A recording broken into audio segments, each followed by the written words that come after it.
El jueves, después de Pentecostés, la Iglesia nos ofrece una fiesta que es muy nueva comparado con la antigüedad de muchas de las grandes celebraciones que tenemos a lo largo del año en nuestro calendario litúrgico. Esta fiesta es de los tiempos del Papa Pío XII, que se deriva en parte de la encíclica Mystici Corporis, pero sobre todo se le debe a un arzobispo español que primero fue obispo auxiliar de Madrid, Monseñor José María La Higuera, cuyo proceso de canonización está ya iniciado, y que además de proponer a la Iglesia Universal la celebración de la fiesta de Jesucristo, sumo y eterno sacerdote, después del jueves después de Pentecostés, también fundó una congregación religiosa de clausura, a quien conozco muy bien, que se llaman las Oblatas de Cristo Sacerdote.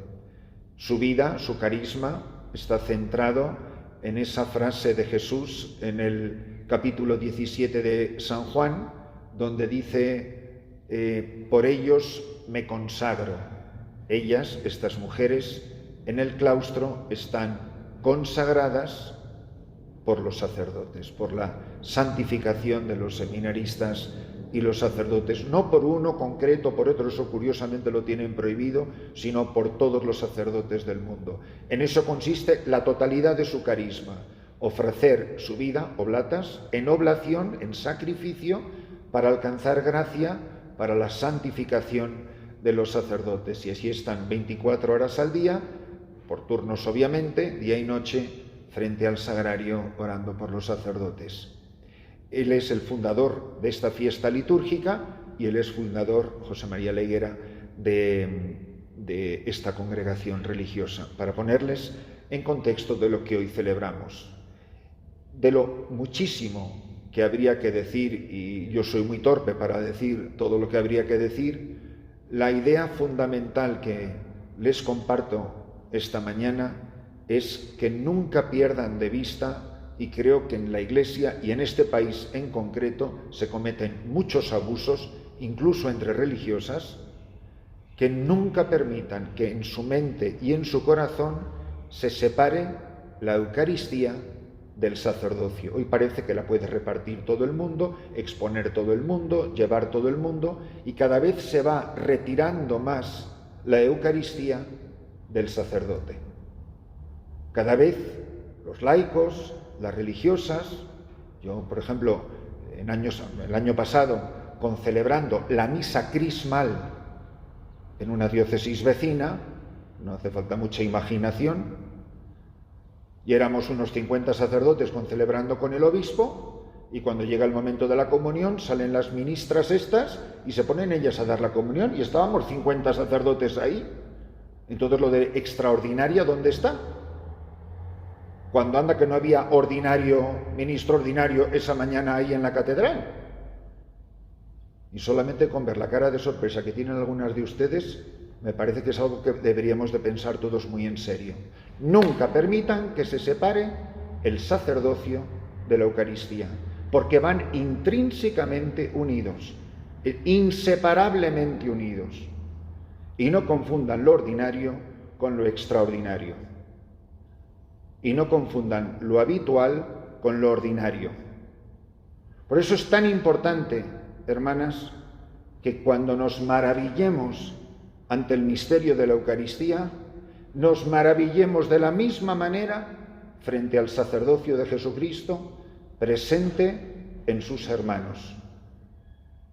Que a ustedes les parecen indignos, que a ustedes conocen todas sus muchísimas miserias, miren, más pobre que un pedacito de pan, no hay muchas más cosas en esta vida. ¿Por qué tenemos tan poca o ninguna dificultad para creer en la presencia real de Jesucristo, en un elemento tan sumamente pobre como un pedacito de pan diminuto, sin levadura, de absolutamente ningún valor económico, y un poquito de vino, y no nos cuesta nada, porque claro, lo que no es persona no peca, y en cambio tenemos tantas reservas mentales se nos impone de tal manera la persona del sacerdote que estamos mirando a Juan Pérez en vez de estar mirando a Jesucristo que está celebrando este misterio. Yo hasta qué punto soy consciente de que el que está celebrando esta misa, yo que celebro el ministro y ustedes que participan en este sacramento, hasta qué punto desde que ha empezado la misa hasta este momento, sean honestas consigo mismos, han pensado, es Cristo quien celebra. Luego, si no, nos vendrán los gustos, las manías, el gordito, el flaco, el listo, el tonto, el gracioso, el entretenido, el sinvergüenza, el que tiene prisa. Y nos fijamos en todos los elementos del pan, como si a mí no me gustara comulgar porque no me gusta el sabor del pan. Oiga, a mí el pan me da completamente igual. Si Jesucristo hubiera elegido una lechuga, pues sería una lechuga, me da completamente igual. Es lo que ha escogido Jesucristo para hacerse presente, realmente presente en mi vida. Ustedes como religiosas conocen un montón de sacerdotes. Y yo les pregunto, si ustedes fueran a redimir esta diócesis, ¿ustedes hubieran elegido a los sacerdotes que ha elegido Jesucristo y que están trabajando en esta diócesis? O a veces habrán quedado pensando, ¿qué estaría pensando nuestro Señor Jesucristo cuando llamó al Padre fulano de tal? Desde luego, ¿dónde estaría esa mañana el Espíritu Santo? Porque claro, nosotros somos los que sabemos lo que es bueno y lo que es malo. Pero fíjense que no, esta separación, esta ruptura entre la Eucaristía y el presbítero es verdaderamente diabólica. Es arrancar del sacramento la persona que lo hace posible y sin el cual no es posible. Entonces, ¿qué conciencia tengo de que la santidad de lo que adoro, contemplo y comulgo es aquello de lo que participo en la persona que me hace capaz de contemplarlo, adorarlo, celebrarlo y comulgarlo? Porque no es una persona ajena a lo que se está celebrando. ¿Qué sentimiento de reverencia tengo frente a esta persona consagrada cuya vida está intrínsecamente unida al misterio de la Eucaristía? La Iglesia solo existe porque existe la Eucaristía. De hecho, es un axioma de la teología católica, que la Eucaristía hace la Iglesia y la Iglesia hace la Eucaristía. Y que donde no está la Eucaristía, está muy imperfectamente presente la Iglesia. Pero si es verdad que la Eucaristía hace la Iglesia, es lo mismo que decir el sacerdocio hace la Iglesia.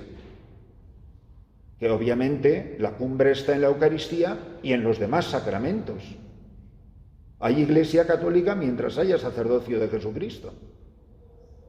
Bueno, a mí me parece maravilloso. Algunas de sus hermanas me consta que están en lugares donde están muy lejos de los sacerdotes, físicamente quiero decir, que no tienen tanto acceso como tienen ustedes a la celebración de los misterios. Pues es una tragedia que en tantos lugares, cientos y miles de lugares de este país, tan católico como dice que es, no hay misa los domingos, no hay Eucaristía. Más clara la asociación entre Eucaristía y sacerdocio no puede estar, porque no hay Eucaristía simplemente donde no hay sacerdocio. ¿Y quiénes son ustedes? ¿Quién se creen ustedes que son para merecerlo todos los días?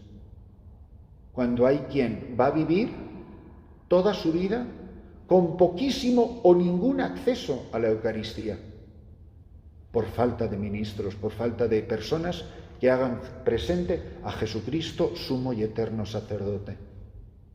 Entonces, a lo mejor deberíamos de repensar nuestra actitud frente al sacerdocio. ¿Qué amor al sacerdocio han tenido los santos? Y qué diferente de nosotros. Tenemos una mirada tan mundana, tan superficial, tal de lo que nos aparece ahí. Nos es tan importante si celebra uno, si celebra otro, que da completamente igual. Cuando vas a un restaurante a comer, ¿a ti qué te importa quién es el camarero? Lo que te importa es la comida.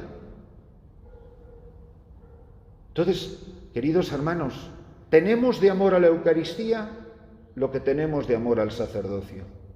Si tu amor a Cristo en la Eucaristía se pudiera medir por tu amor al sacerdocio de Jesucristo en aquellos que Él ha elegido y se hace presente, porque el sacerdocio de Jesucristo no existe en este mundo en abstracto, ahí en el cielo más allá de las nubes. El sacerdocio de Jesucristo solo es posible en las personas concretas donde Él se hace presente. La Eucaristía no es algo abstracto que flota en las nubes más allá de los cielos. No, es lo que está en los sagrarios, en lo concreto. Y si tuviéramos que medir mi amor a los sacerdotes, mi amor a la Eucaristía, si pusieran eso en una balanza, ¿qué quedaría de nuestro amor a Jesús?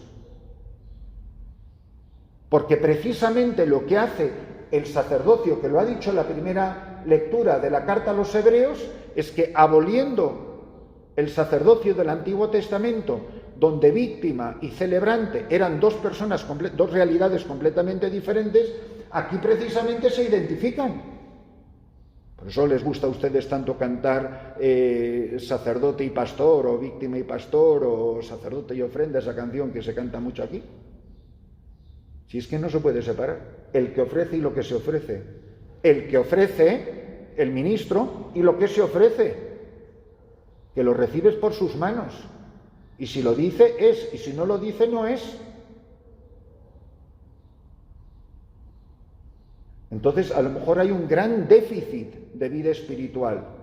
Y ves mucho esta especie de autonomía constantemente creciente en la vida religiosa para independizarse del sacerdocio. No, así somos nosotras mujeres y nos autoafirmamos y no necesitamos de... Eso es del demonio. Otra cosa es que ustedes no permitan que el machismo cultural se interfiera en sus cosas, y perdone que se lo diga así de claro, porque conozco muy bien el contexto en el que estamos. Pero no se equivoquen, que ustedes solo existen gracias al sacerdocio de Jesucristo.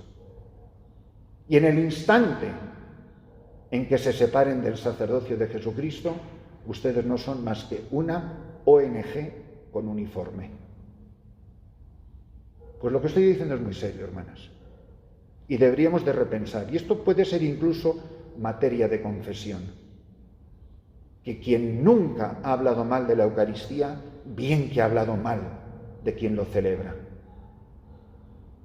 Y deberíamos de tener mucho cuidado, que nos permitimos muchas frivolidades, y muchos juicios, y muchas condenas, y muchos, mira, di todo lo que tú quieras, pero el día que tú te vayas a morir, pídele a Dios de rodillas que ese del que has hablado tan mal esté ese día a tu lado, para que te abra las puertas del reino. Que tener a tu papá y a tu mamá y a toda la congregación entera en la habitación donde te estés muriendo no te va a servir de nada. Más te vale que ese sinvergüenza esté a tu lado. Nos tiene que hacer pensar mucho esta fiesta, porque hay mucho que corregir en nuestra vida interior. Y no confundir el signo con la realidad.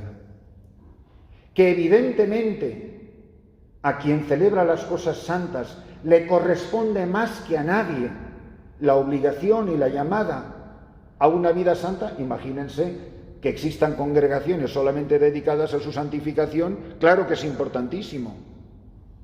Y que los misterios celebrados por un sacerdote santo producen una eficacia incomparablemente mayor, no digamos de un sacerdote en pecado mortal, sino de un sacerdote mediocre, como el que les habla, hace mucha diferencia.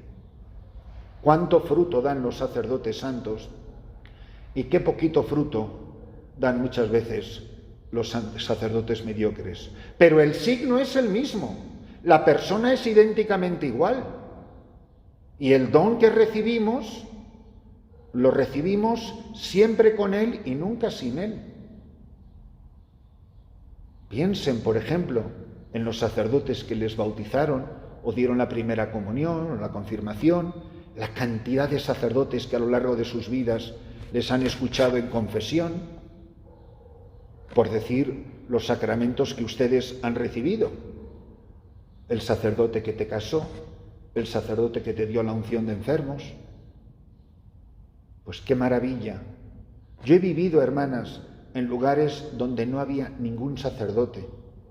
Yo viví 12 años en Etiopía, donde para confesarme me tenía que subir en un avión, porque el sacerdote más cerca de mí estaba a 650 kilómetros, por un camino peligrosísimo de terroristas musulmanes. Y ustedes se creen que cuando yo me bajaba del avión en Jijiga, que se llamaba la ciudad, yo me iba a preocupar de quién era el sacerdote que estaba, el único que había ahí en esa parroquia. Es que lo veía y me tiraba al suelo. Me iba yo a poner a mirar que si este es no sé qué, que si este es no sé cuántos. No, pues mejor yo voy a esperar una semana porque me han dicho que va a venir el padre fulano de tal. ¿Ustedes se dan cuenta lo superficiales y lo caprichosos que somos tantas veces? Y si solamente hubiera uno, como tuve yo durante 12 años, ¿y qué se creen? ¿Que yo me santifiqué menos esos 12 años que ustedes, que podían elegir del menú de la diócesis lo que quisieran? Pues no, hermanas, no. Pero eso me hizo apreciar el valor del sacerdocio católico como nunca lo había apreciado, porque lo viví en mi propia carne. Donde yo vivía, todo el mundo se podía confesar conmigo. Hombre, habría como 23 católicos y 1 millón de musulmanes. Pero yo no me podía confesar con nadie. Yo no me podía dar a mí mismo lo que daba a todos los demás. Entonces, hermanas, yo les animo a que en esta extraordinaria fiesta no solamente crezca, obviamente, la reverencia por el amor a Jesucristo sacerdote, sino que piensen cuál es su relación personal y comunitaria, institucional, del instituto, con el sacerdocio católico. Porque son 2 sacramentos que están intrínsecamente unidos y es diabólico separarlos. No se crean que ustedes con sus manitas sin consagrar, aquí todo el mundo puede dar la comunión y todo el mundo puede. Oiga, párense a pensar que no estamos repartiendo papitas ni galletitas. Pero aquí parece que todo el mundo puede andar con la Eucaristía por todas partes. ¿Quién eres tú para tocar la Eucaristía?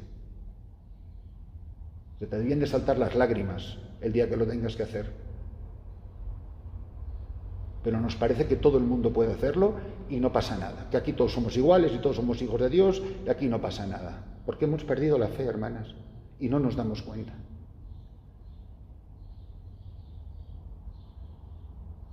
Yo admiro a los laicos que yo he tenido trabajando conmigo, gente que reza la liturgia de las horas, que vive en santidad, de verdad que vive en santidad, que sacrifica sus vidas, que se viene a estar conmigo. Y absolutamente, cuando se lo he pedido, que tengo todo el poder y el derecho de pedírselo, de que yo físicamente no puedo ir un momento a ir a un enfermo, a ir a no sé qué. Dice, Padre, no me pida eso porque yo no soy digno. Miren, me colma de admiración escuchar a una persona hablar así. Pídame lo que quiera, Padre, le barro la calle. No me pida eso, porque yo no soy digno de tocar el cuerpo de Cristo. Eso es una persona de fe. Que luego haya que hacerlo o no, ya es un discernimiento. Pero por favor, con mucho cuidado. Que no es para eso, para lo que ustedes están en la Iglesia. Dejen de usurpar lo que no les pertenece. Y yo claramente lo he dicho en mi parroquia y tengo 2 religiosas. No toquen la Eucaristía ni de su capilla mientras yo esté aquí. El día que yo no esté aquí y tenga que comulgar, eso es lo que manda la Iglesia. Extraordinario. Mientras yo esté aquí, no, que llegamos tarde, entonces no se preocupe tal. Vivimos a 20 metros, ustedes lo saben. Hermanas, me pueden llamar a la hora que quiera, no toquen la Eucaristía mientras yo esté aquí, porque está prohibido. Yo soy el ministro de la Eucaristía, no ustedes. Tenemos una gran responsabilidad, hermanas, y si esta fiesta nos sirve para crecer en la conciencia de lo que significa no solo la Santa Eucaristía, sino el sacerdocio de Jesucristo, créanme que la fiesta de hoy nos ha hecho a todos mucho bien.